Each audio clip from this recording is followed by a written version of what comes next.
guys, welcome back. So in today's video we are going to be making a planner cover for the Erin Condren Life Planner.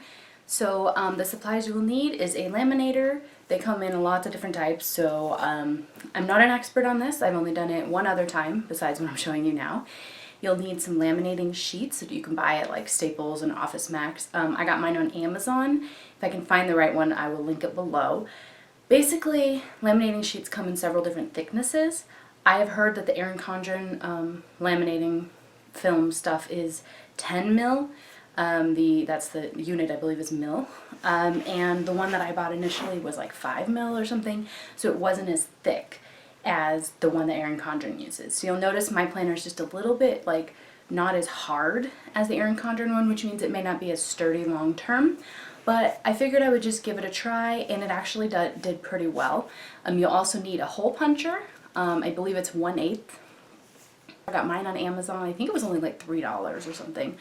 And then you'll need whatever it is you want to make as your cover. So for me, I used gift bags. I got like a 3-pack of gift bags at Ross.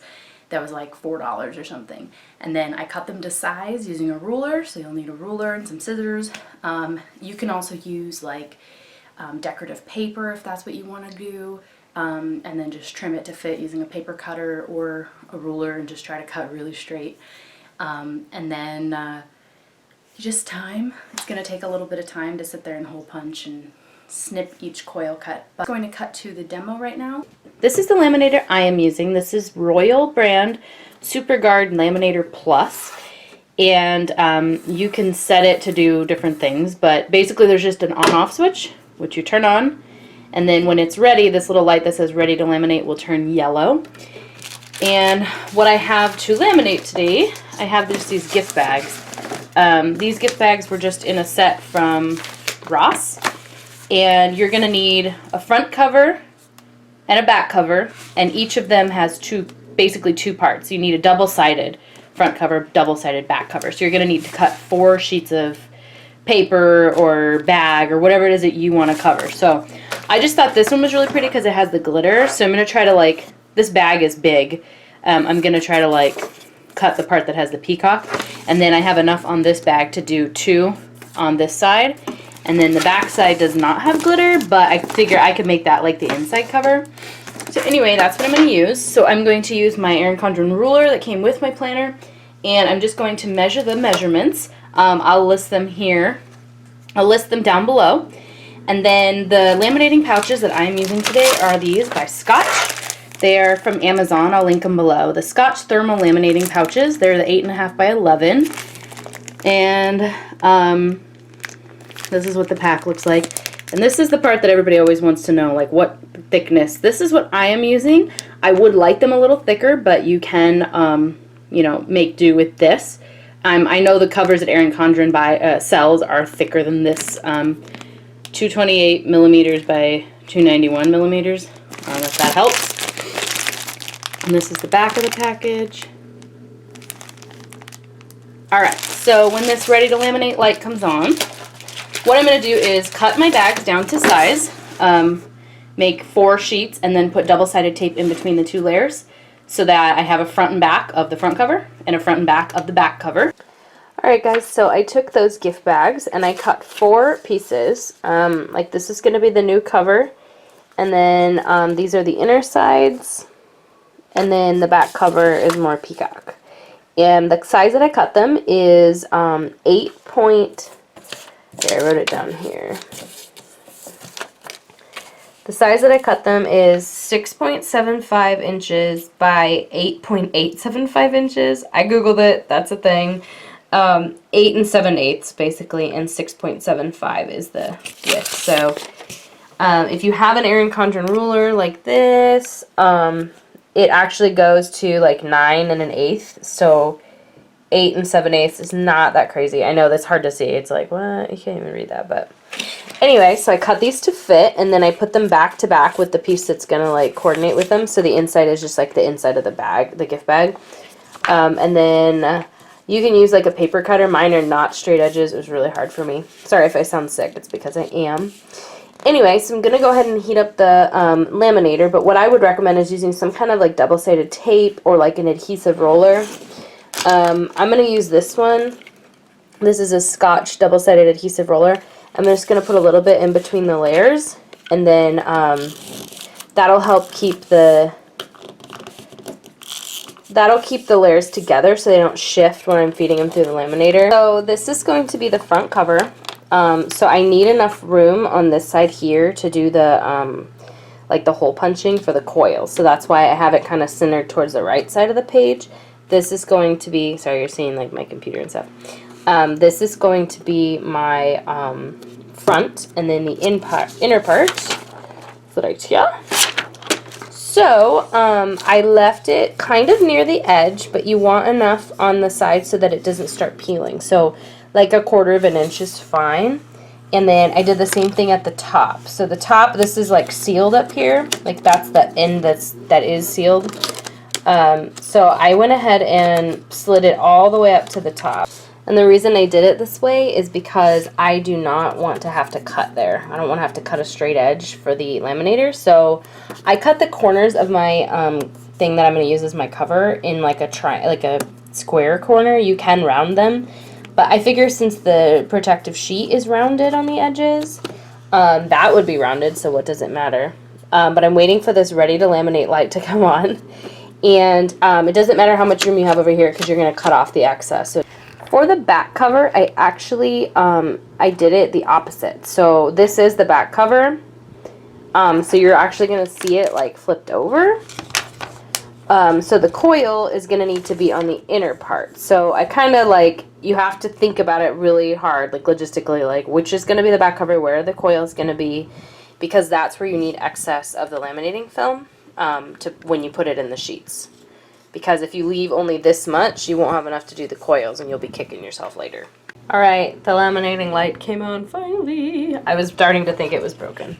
I'd seen it before, but okay, so I've got it pushed about 1/4 of an inch from the edge on the other sides, and then the side that's going to have the coils has more room. I'm just going to feed it through the laminator. And just kind of wait, and it's sliding in slowly.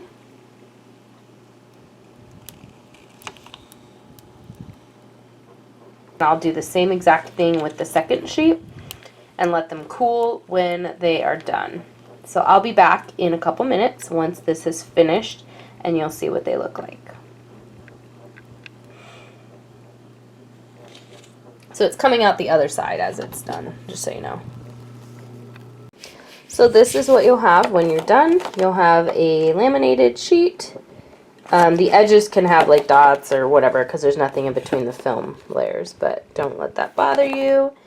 And that's what I have. It's a nice sturdy piece of plastic. So I'm not going to have to trim up here or on the other side since I put it towards the edge, but I am going to need to trim on this side for the coil, and the bottom I'm just going to trim it really small, like as the same as this edge. I'm just going to make it really small with my scissors by hand, and so I'm going to have to measure out the right side for the coils. Okay, so I did go ahead and trim this, and I didn't know what the measurement was going to be for the coil area. But what I did was I grabbed my cover from my actual Erin Condren that I bought at the store, you know, from Erin Condren, and I just kind of looked at the side. I looked at the side and saw like how big it was, so I just kind of guesstimated, and I think I did okay. So the next thing you're going to do is way easier if you have an Erin Condren planner. You can download a template, I'm sure, like off Pinterest or something. But I took my actual Erin Condren planner and I'm laying it on top of the one that I just created.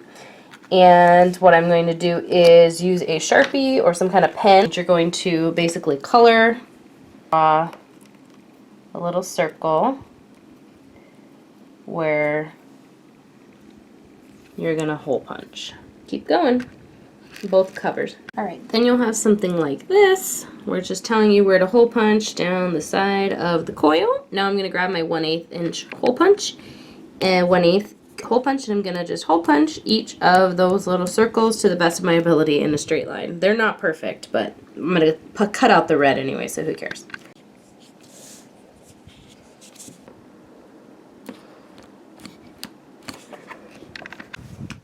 Okay, so I finished doing all of the hole punches. One thing I would recommend is something that I forgot, which is don't use a Sharpie because this will not come off. You should use something else like a wet erase marker. Anything that'll mark it temporarily but will not be as noticeable as a bright red Sharpie. So lesson learned, I won't be doing that again. But next thing you're going to need is a pair of scissors. And all we're going to do is cut from the edge to the middle of the circle. Not past the circle, but to the middle of the circle. Like this.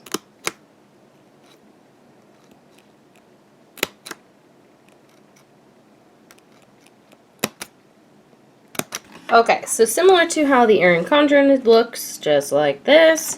You'll have your own cover, and it'll look just like that, except mine has silly red circles on it. But all these are little, they're snipped cut. So all you need to do is figure out which cover's the front, which is the back. And line it up how you want it, and then you're just going to use something sharp. I would recommend like a pen that's got a cap or something, and you're just gonna like put the scissors in between each coil and press the plastic down. So I just put both covers on. It works okay. I think it's definitely not as sturdy as the Erin Condren one. Like the Erin Condren one is straight up like stiff, and this one is more loosey-goosey. Like this one I can just kind of like, and this one way sturdier, but this worked, and I have a glittery peacock cover now. Do I have things that I would do differently? Sure, but I don't think this is as sturdy. I don't think it'll last as long. But now that I own everything, I can make a lot of these. I can make a St. Patrick's Day one that I only used for 1 week. It took me probably about a half hour start to finish. So this is the other one that I made. This is also from gift bags. So the outsides are hot pink with this cool gold foiled look pattern. And then on the inside, I used the gift bags from the set that were light pink. This is actually my old Erin Condren cover, but I just didn't take it off. But yeah, so that's the hot pink. This is the actual cover that came with my planner. But, I mean, they're not as easy to, like, turn and stuff. Like, I don't feel like it's going to come out, but I also, like, wouldn't tug on it too much. So, that is how I made myself some planner covers. I wouldn't say that this would be good for, like, all the time, forever and ever. If you were going to try to make this something that you kept permanently, I would definitely invest in some higher quality laminate. But if it's for like a seasonal thing, like if you want a Valentine's Day cover and you're only going to use it for a few weeks, I would say this is great. And you could also use a thicker paper. Instead of like gift bags, you could use a thick cardstock, and that might help make it a little stiffer.